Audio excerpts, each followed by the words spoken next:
Hello and welcome to the Inclusive Governance Podcast.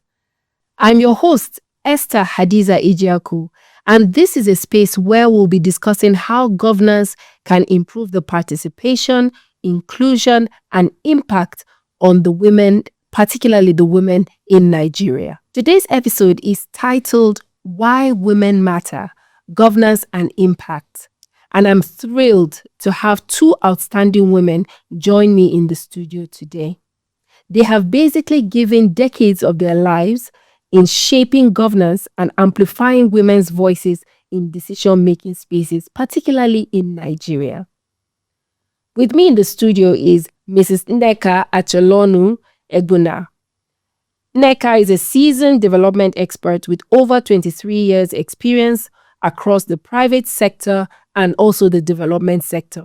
Within the development sector, she actually has done quite a bit in international NGOs, local NGOs. She has worked at the federal level, state level, and even the local government level. We're talking about organizations like the UN, EU, NGOs, and even with government bodies. I'm pretty excited that she's here because she has a lot of experience working on gender-sensitive reforms, policies, and particularly women's participation in peace and security. That's Women, Peace and Security, WPS. Nneka, it's great to have you join us today. You're welcome. Thank you so much for having me. Thank you. We're also thrilled to have Nkiru Uzodi. She is the Program Manager, Legislative and Gender Issues at the Policy and Legal Advocacy Center, PLAC. If you've been in the Nigerian sector for any period of time, you should know PLAC. And she has a master's degree in law with over 20 years combined experience in legal practice, nonprofit programming, project management, legislative research, and advocacy. That's a lot. But Nkiru has also worked not just on electoral reform and constitutional law reform, but also on security sector reform and women's political participation. Nkiru, we're very excited to have you. Thank you for joining us today. Thank you very much. I'm happy to be here. Okay, now that we have the introductions out of the way, when I was getting ready this morning, I thought to myself, should we be having a conversation? Should this be a topic of conversation in 2025? Asking ourselves why women matter in governance and impact. What do you think? Okay, let me go first. Yes, we should. It should be a conversation because there's still a problem of women's voices not being heard in governance, especially in Nigeria. We have the statistics, it's backed by evidence. It's not, just something those of us in the sector think is a problem. So there's a real issue with women not being in spaces where decisions are being made. And there's still a lot of stereotypical thinking about what women should or should not be doing, or what women should or should not aspire to. So for those reasons, yes, we should be having those conversations.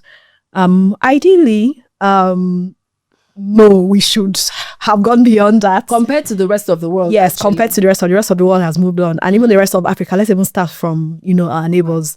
You're bringing it home. Yes. But unfortunately, that's our reality. And as long as these gaps remain a reality, then we have to keep talking about it and trying to explain to people, who don't really get it, why women matter. I mean, you mentioned something about data, and I know I was in a meeting sometime, and they were saying that we have less than 10% female representation in our National Assembly. Is that correct? Yes. Wow.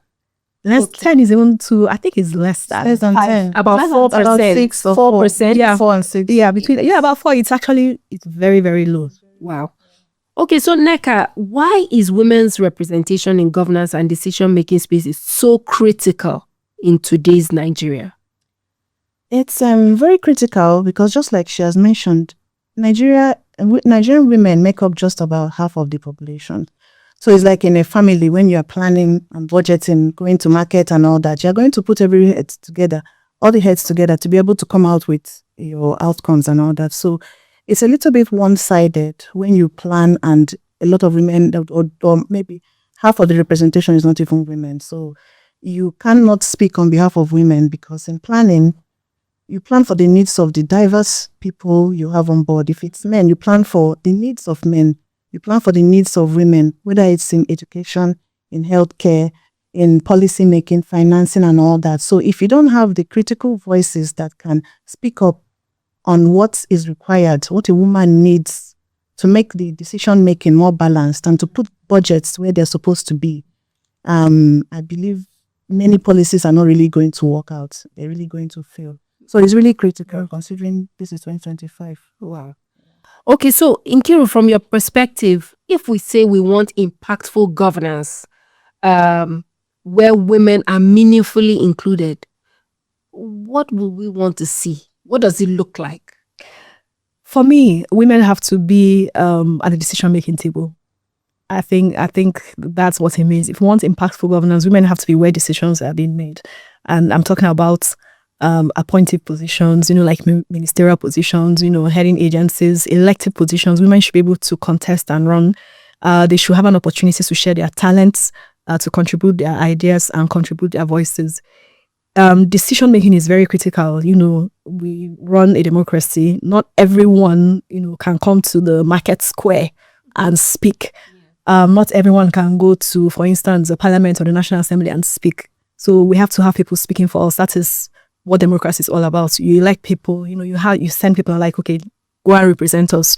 So if you have a system, or like we do in Nigeria, where you have certain segments not represented in those spaces, be it in the communities, at the local level, at the state level, at the federal level, if you don't have women, and not just women, if you don't have certain groups represented, then it's a problem. Like persons with disabilities, yes, and young people, young people, so young to run. Yes, so what you have is exclusion, and once you have exclusion, then it's a very big problem, because there are problems that come with that, and we have seen that in Nigeria. With groups that feel marginalized or exclusion. You have you see those people manifesting. Should I say negative behaviors, opinions? If we won't be included, there will be a problem. Exactly, right? exactly. That's it. And we've seen it with the insecurity in the country. I will see it with youth restiveness. You have lots of young people who are unemployed. So if governance is going to be impactful, then we need to have everybody in the room, and we need to have women in the room. Most importantly, because women make up half of the population. That's true. I mean, NECA started off with that, talking about being 50%, at least 50% of the population. But is this doable? So I'll ask both of you. NECA, you may want to go first. Can you share any personal or professional experience where women's participation in governance led to a positive shift or a breakthrough? So that it's not like we're imagining it, we can actually make a difference. Any examples? Yeah, coming here is an emotional one for me, and it's quite touching, because I really want to take us a little bit down memory lane or history. And this is a little bit of history that, let me say, it's forgotten to some extent. But the advantage of being in a podcast is because you can share information both to the younger and older generation. So I'm going to start with my mom's story. My mom was among one of the first women to vie for the presidential position. And that was 1992. I think that was around the same time Sarah Jubril also went for. So in her situation, she was actually placed under house arrest. It's a story that is not always told. So I was shocked one day when I was in a UN Women meeting, and one of the journalists at the time, he was young, he used it as an example, and I nearly broke down there. I was so embarrassed. I had to leave. Why were you embarrassed? I wasn't ready for such, because you experienced it. No, you experienced it happening to your mom, being placed under house arrest for daring to think about going for politics. And among everything you have to think of, you're thinking of being a president. So at that time, it was almost unheard of. So you can imagine, let me use the experience of Sarah Jubril. She started from 1992. Several years. She went for presidency like 4 times or so. And then at the fifth one at the fourth one or so was the one everybody heard about, the single vote and everything. The letter gave her a position and everything. But that wasn't enough. So for my mom, it didn't stop her. She continued to advocate for gender parity and so on. So when they had the 1995 Beijing conference, in 1994, they now called a meeting of experts who could look into what is required for sustainable development involving women globally. So she used that as an opportunity to speak up on behalf of African women and then Nigerian women, that women shouldn't be backbenchers. African women in particular shouldn't be backbenchers, folding their hands and development policies are being placed and handed over to them. They are actually supposed to be part of development, active participants, not just onlookers.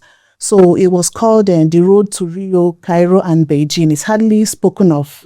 But we always hear of Beijing conference. Yes. But the Beijing... That was the outcome. Yes. The Beijing conference was the first, let me say most popular. It talked about women's rights, equality, and all that.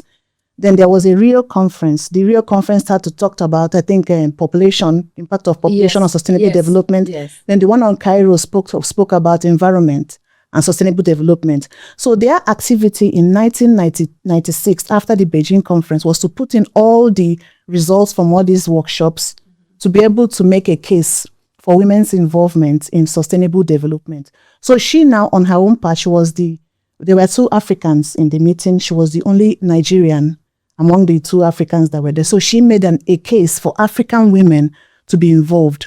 And in 1997, after this program, in 1997, there was a UN summit for world leaders where they now stood up and said, these are the outcomes. Women should be involved in everything sustainable development. So that particular meeting led to all these gender situations, gender workshops, gender frameworks, gender agendas you have been hearing about today. Wow. So yeah, that's why I said it's a little bit unspoken, but then this actually happened.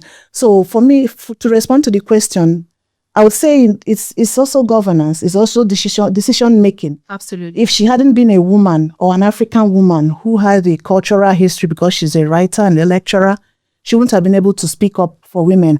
And probably because she was placed under house arrest, she was now able to use the energy to speak up more. So coming back to Nigeria, and even in the eventual years that followed, she also started advocating to have the first women in the House of Representatives and so on.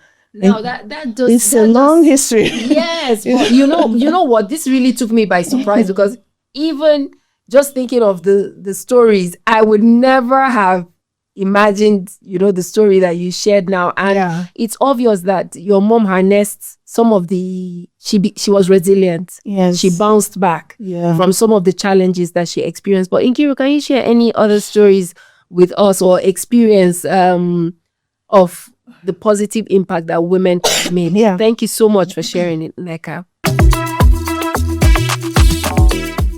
Inclusive Governance Podcast is brought to you by Nigerian Women Trust Fund with support from Open Society Foundations and produced by Skill Hub Consulting. Thank you. Well, that's a very touching story. And I'm glad that, she went home and she talked about her mother. And for me, my answer to your question is, let us all look inward. What do the women in our lives do? So for me, my own experiences are several. If I start telling the stories, we're not going to end this podcast. But for me, I would say, we should all look inwards. We should look at our homes and really, we will find at least one woman that has had an impact on us. Absolutely. So, for me, starting from, a lecturer, a female professor in the university, who really inspired me to consider a career in the development sector, because I watched her do her thing, and admire the way she took her career trajectory, the way she took it seriously, and the way she did it so confidently. And even in the course of my work, we do a lot of work with the National Assembly, so I come across a lot of female politicians. And, when I'm in the room where conversations are being had, for instance, about regarding bills or legislations, I see the contributions that women make. They always bring a unique perspective. So I'm not going to just bring up a single story. I think everyone has an experience of how a woman in their life has impacted them. It could be something very small. It could be, I don't know, just everyone, I believe, has a story. Or if we start looking at the broader Nigerian context, there are several examples. Look at during the COVID period. I think we all remember that the countries that were led by women, if you remember, the story then was that all the countries that were led by women were the ones that had the most effective response to COVID. I think remember New Zealand. Right. They were the ones that, marshaled out plans, and they were very, very strategic in their COVID response. These are facts. If you come home to Nigeria, okay, let's talk about people like the late Professor Dora Kriani. Look at what she did with, clearing up fake drugs. She was a force to be reckoned with. Or is it Dr. Stella, the late Dr. Stella Dadeve, who, kind of almost, should I say, she almost stopped COVID in its tracks in Nigeria. She did it. Yes. And she paid for it with her life. Yeah. We'll talk about Ngozi Okonjo-Iweala. We have a lot of women, in leadership who have made impact. But the thing is, it's unfortunate that people always ask that question of women, okay, so what have women not done? Which is a good question. Mm-hmm. But if you really look at the numbers, we've had more men in leadership. Mm-hmm.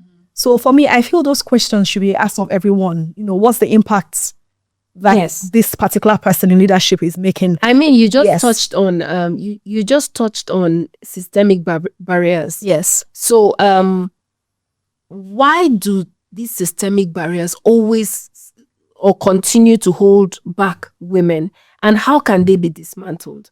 Because a lot of the examples that we're getting insights from personal relationships or appointed, like appointed positions, not really in the elective. When it comes to politics, it's a whole different ball game. But there are systemic barriers. So how can we dismantle these systemic barriers that continue to hold women back from being at the table and being in rooms where their voices can be heard and a difference can be made? Okay, so if I can take on that, it will surprise you because most of my work is usually at the state level or sometimes community level.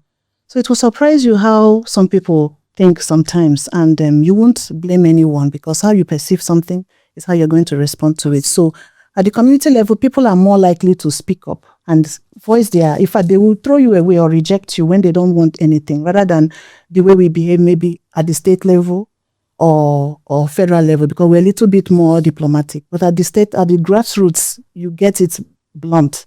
So when you speak of equality, and it does this cut across everywhere? Because as you're saying it now, I can understand for some parts of Nigeria the way the culture is. We are likely to get that, but in other parts of Nigeria, maybe. Yeah, that's why I said you are likely, more likely to get the raw reality at the grassroots than at the state level or at the federal level.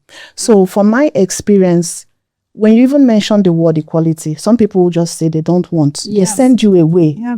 They just send you away immediately. They turn against you. So equality means a lot of things for different people. And then again, maybe look at the culture, the religion, and so on. So people are preferring to say equity right now. Yes. Because for some people, when you say equality, it's like you are fighting. They just tell you, are you fighting with us? Is there a competition? Yeah. So that is where the barrier actually starts. And you also meet the perception. You also meet women who say, I want to be owned. Are you saying that equality now, I'm going to be the one taking care of myself? So the messages need to be, the messages need to be broken down so everybody will understand that it means equal opportunity. It's not really a competition, but it's how sometimes the men hold these powers to themselves. It makes it look like you have to fight to get it. Whereas it's not supposed to be that way. It's supposed to be like a complementarity. So it gives you that notion that when you use the word equality, there is a struggle. So you have to, the advocacies we have at the federal level and at the state level, we really need to break it down. So everyone, to dismantle the barrier, so people will understand what you're talking about, to be able to buy into your program. And again, if you want to implement any particular activity that has to do with governance or women's participation, you really have to do a little study to know what the culture of the people and know how to address it. And also, some people don't bring a lot of men in the room to get their buy-in. And these men can be your stakeholders. They can speak on your behalf. Because some people don't like you as a woman speaking to them as a man. So you have to find out what are the cultural nuances so that you can adapt to whatever your program is. Adapt your program to the beliefs and the cultures of the areas. I mean, this is brilliant because you're talking about, initially because I've been in the sector also for a long time, when people talk about equality, it's almost like a battle. Yeah, it sounds like we want to confront, we want to fight, we'll have to take it by force and all of that. But it's like the rhetoric has shifted a little bit, that we realize that you have to be a bit more strategic. Yes. At getting heard and getting people on your side, having male allies. So that just takes me straight into a quick question for Nkiru. Do you think bills and policies like the reserved or additional seats for women are enough? Will it be enough to transform women participation, or do we need a different approach? Okay. I know we are working on this seriously now. Yes, okay. So I don't know if the audience knows what this is about, but you may want to just... Yeah, so I'll just start by maybe just introducing it a bit. So in the National Assembly, there's a bill currently to improve the numbers of women in the legislature. It's called the Special Seats Bill, aka Reserved Seats or Additional Seats Bill.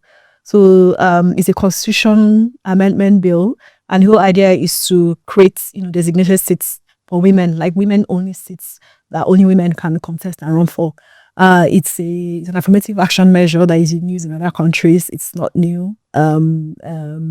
It's a temporary special measure. It's meant to be corrective, and it's something that is meant to just be in place for a duration and an end at a particular time. So I am very passionate about this bill. It's something me and my organization will be working and will be advocating for since 2021.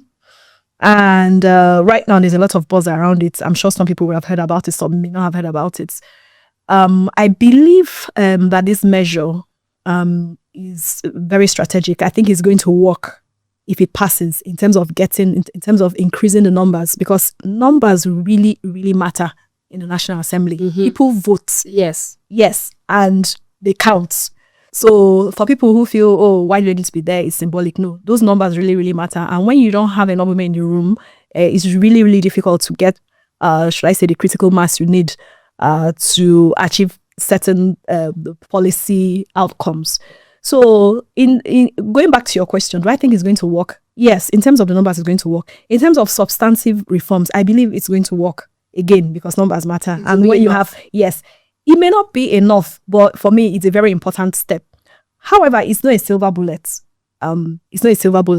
It's a complementary measure. So you have a lot of women groups and NGOs that have been advocating, for more women voices in decision making. You have women who do mentoring programs for young women in politics. You have women who do capacity building for women in politics. There are trainings. There are even groups that are beginning to raise funds and, crowdfund for women in politics, because resources and money is, everybody knows in Nigeria, you need money to go into politics. So you have all that and you going have on. To make it past the primaries, right? Oh, yes. Yes. So you have all that going on. We are not saying all those, should I say, all these measures should take a backseat to this bill. No, the bill is meant to be complementary. We're saying we need something to kind of boost what is ongoing, like something to fast track women's journey in politics, because that is what every other person is doing. If you go to the IPU, Interparliamentary Union monthly rankings, Nigeria is like at the bottom 10. Over 181 countries are surveyed every month in terms of rankings on women in parliament. And I think Nigeria is 181 or 182 the last time I checked. And the countries that we occupy that bottom position with, we shouldn't say maybe there's some of them are countries that are worse, some of them are countries, yes, that have not held election in years, countries where there's serious democratic regression. We are not in good company. Do you understand? At the bottom. Yes, it is not good. And a lot of Nigerian legislators will tell you that it also impacts the way Nigeria is viewed. Usually when they go for international conferences and they take delegations and the delegation is all male, and then when they meet their counterpart from other countries and they are wondering why is Nigeria here? Yeah, don't you have women in your country? You are coming with an all male delegation. It doesn't speak well of the country, and it doesn't really tell the world that we're a country that is inclusive, or that we're thinking about the women in the country. So for me, this measure is complementary. It's going to work. However, we still need to keep doing what we're doing. And I'll have to mention socialization, Esther. You talked about the systemic barriers. Social norms. Yes. So the way our socialization is something, we need to work on. And this is not something that we're going to achieve with time. So we're going to achieve immediately, So for bills and legislative measures, they are time bound. There are things you can see the results immediately. And that is why we push for it, because if they passed it and they sign it, you see the result. However, norms, societal norms and stereotypes, they take time to change. Sure. And you can't wait until it changes, for you to start saying, okay, then let women, start going into elective positions. Socialization is a very, very, very serious thing. And some of us have unconscious bias. Yes. Women are not socialized into power. When you are growing up, except maybe now with the Gen Z or the younger generation, when we are growing up, a lot of people, will testify to the fact that women, most times they push you into the kitchen, it's your job to, you are groomed to be nurturing, which is fantastic. It's not a bad thing. But a lot of times women are not socialized into aspiring for power, aspiring to lead. Sometimes women who have those strong sentiments are seen as kind of deviating from what is culturally acceptable.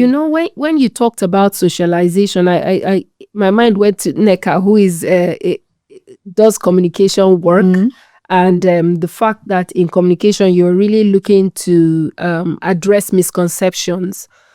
Just one last thing about this bill. I think one big misconception that I've come across is the fact that people think we want to reserve the existing seats for that men already occupy, but no, it's actually going to be creation of new seats just for 4 cycles. So that's about 16 years, and then you cancel those seats, and then people have a level playing field, to compete. But Nneka, I wanted to hear from you. How does women's inclusion in governance tangibly improve outcomes in different sectors?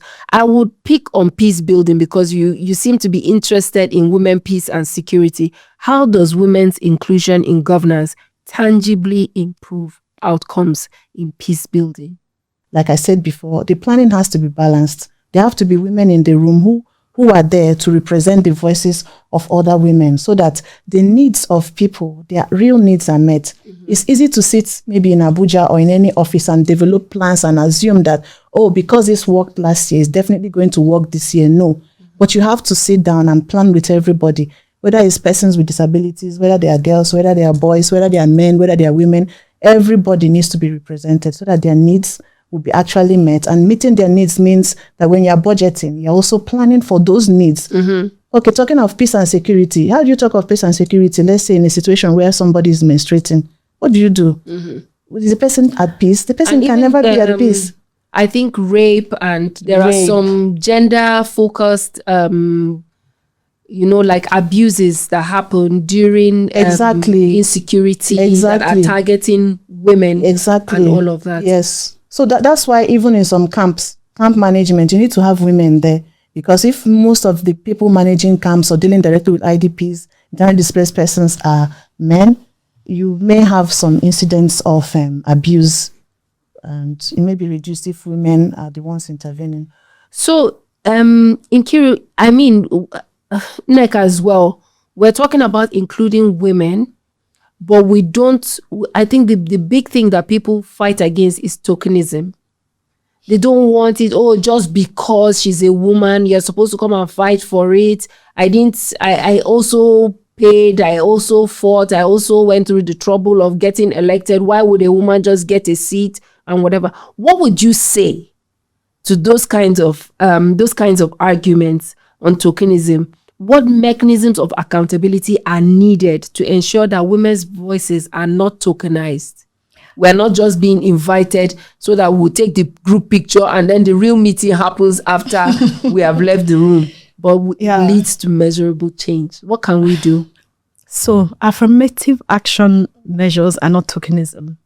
They are there to ensure that merit emerges from a skewed system. We have to be very honest with ourselves. Our political system is skewed. That's the reality. That's the reality. And if we are being honest, we have to acknowledge that problem. Because for me, for you to find a solution, you have to diagnose the problem. It's skewed. We all see what happens with our politics. Even for the men, it's troubling. So bringing in or proposing measures to correct that imbalance, for me, is not tokenism.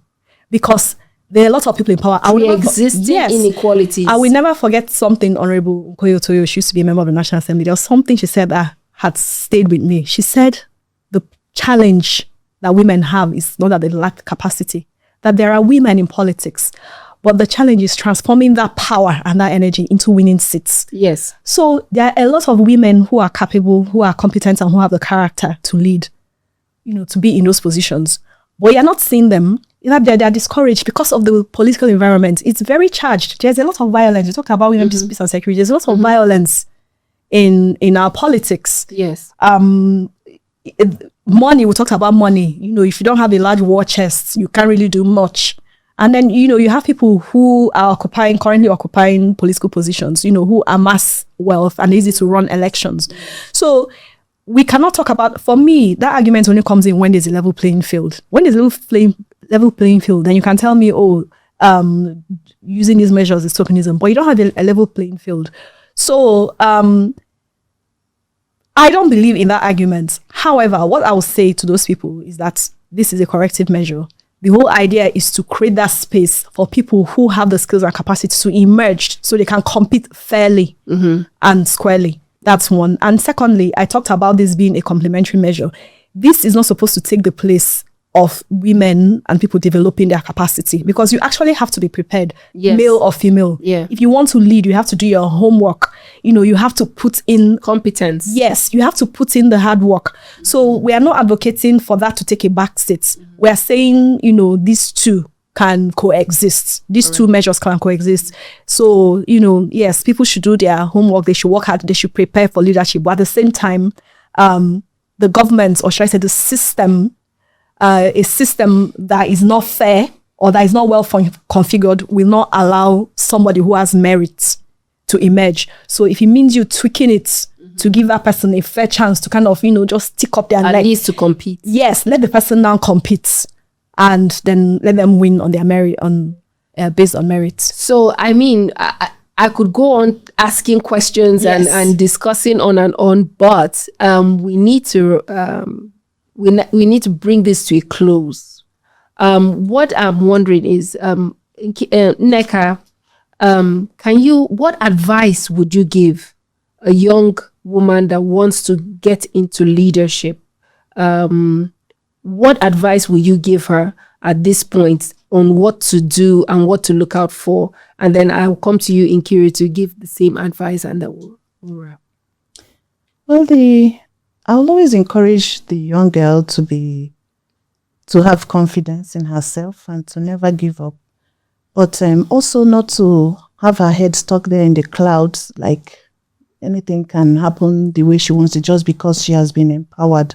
She also has to learn the dynamics of Nigeria, the cultures, the diversity, and that things are not always easy. The road to getting to where you're going is not always easy. So she should never give up, and she should learn from those who have done it before. She should also learn how to negotiate, how to discuss things, even this advocacy, we always throw it around, but it has a strategy, it has a plan, it has a pattern. Then communication, you have to also communicate very well, whether you are using your local language or whatever, but to whoever you are speaking to or advocating to, you have to understand their level of knowledge and be able to communicate on their level so that they can have a buy-in to what you're doing. Awesome. Thank you. Yes, I totally agree with Nneka. One, you have to build self-confidence. You have to believe in yourself first, before you get others to believe in you.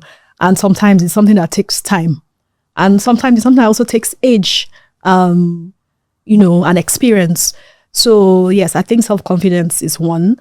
But one thing I think is very key, which has helped me, is building knowledge. I seriously believe that knowledge is power. You need information. I do advocacy. We do a lot of awareness activities in my organization. And one thing we've discovered is that there's a lot of knowledge gap about so many things, about governance systems, about the statistics. Your first question was, why are we having this conversation about why women matter? Yeah. And for me, I think that just goes back to that, because people actually really don't understand how bad the problem is. I think sometimes people get a general sense that's okay, there is some kind of imbalance, but they don't understand how serious it is. So for me, I'll advise young women and everybody needs to actually seek out information, seek out knowledge, speak to people who are experienced, and then look out for mentors, people who have walked the path before. It makes things easier for you, seek them out so that you can get their advice and they can, help guide you on a good path. Great. This has been a really insightful conversation around why women matter. Yes. Especially regarding governance and impact, and the difference that women can make if only they have the chance and are ready for the opportunities that exist, and also creating opportunities. My name has been, this has been a really good conversation. My name is Esther Hadiza Ijiaku, the host of Inclusive Governance Podcast, and I've had the wonderful pleasure of having Nneka and Nkiru joining me today. Thank you so much for joining us, and we look forward to having you on again. Thank you so much. Thank you.